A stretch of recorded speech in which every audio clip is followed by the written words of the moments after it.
લોખંડની સાંકળેથી બાંધેલી આ ટ્રક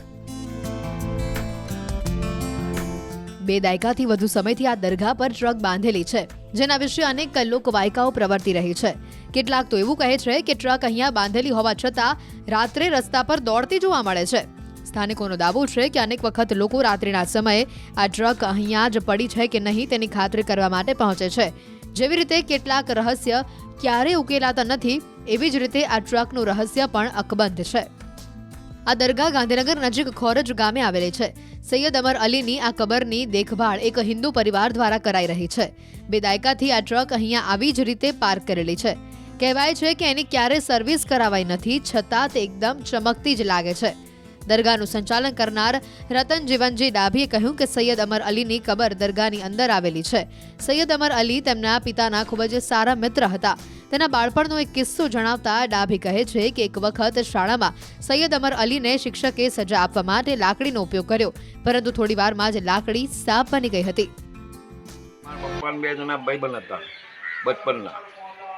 હંગાથી નિહાળ જતા, હંગાથી ઘેર આપતા, એવું બધું હતું. અમુક ટાઈમે ના જોઈએ નિહાળમાં બધા જોઈએ એટલે સાહેબ મારવા આવે ને એટલે ફૂટી લો એટલે મારવા જાય એવો હાફ બની જતો. એવી વાતો અમે સાંભળતા. સ્થાનિકોના દાવા પ્રમાણે સૈયદ અમર અલી જાણતા હતા કે તેઓ આ દુનિયામાંથી ચોક્કસ સમયે વિદાય લેશે. તેમણે તેમના મિત્ર જીવનજી ડાભીને ખોરજ ગામમાં દફન સ્થળ બનાવવાની સૂચના આપી. પરિણામે તેમની કબર બનાવવામાં આવી હતી અને હાલમાં આ સ્થાન પર અસંખ્ય ચમત્કારિક ઘટનાઓ બનતી રહે છે. સૈયદ અમર અલીનું અસ્તિત્વ તેમના અવસાન પછી પણ યથાવત હોવાનું શ્રદ્ધાળુઓ માને છે.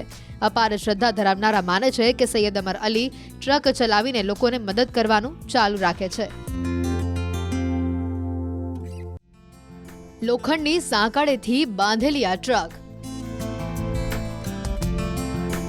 બે દાયકાથી વધુ સમયથી આ દરગાહ પર ટ્રક બાંધેલી છે, જેના વિશે અનેક લોકવાયકાઓ પ્રવર્તી રહી છે.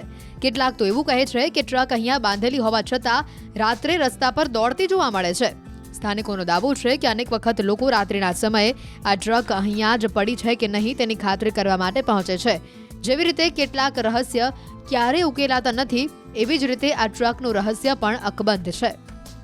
આ દરગાહ ગાંધીનગર નજીક ખોરજ ગામે આવેલી છે. સૈયદ અમર અલીની આ કબરની દેખભાળ એક હિન્દુ પરિવાર દ્વારા કરાઈ રહી છે. બે દાયકાથી આ ટ્રક અહીંયા આવી જ રીતે પાર્ક કરેલી છે. કહેવાય છે કે એની ક્યારેય સર્વિસ કરાવાઈ નથી, છતાં તે એકદમ ચમકતી જ લાગે છે.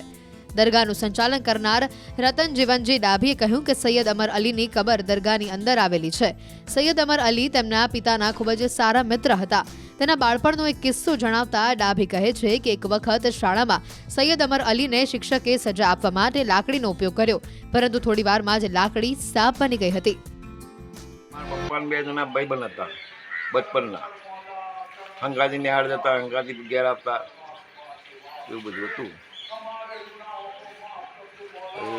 અમુક ટાઈમે ના જોઈએ નિહાળમાં બધા જોઈએ એટલે સાહેબ મારવા આવે ને એટલે ફૂટી લો એટલે મારવા જાય એવો હાફ બની જતો. એવી વાતો અમે સાંભળતા. સ્થાનિકોના દાવા પ્રમાણે સૈયદ અમર અલી જાણતા હતા કે તેઓ આ દુનિયામાંથી ચોક્કસ સમયે વિદાય લેશે.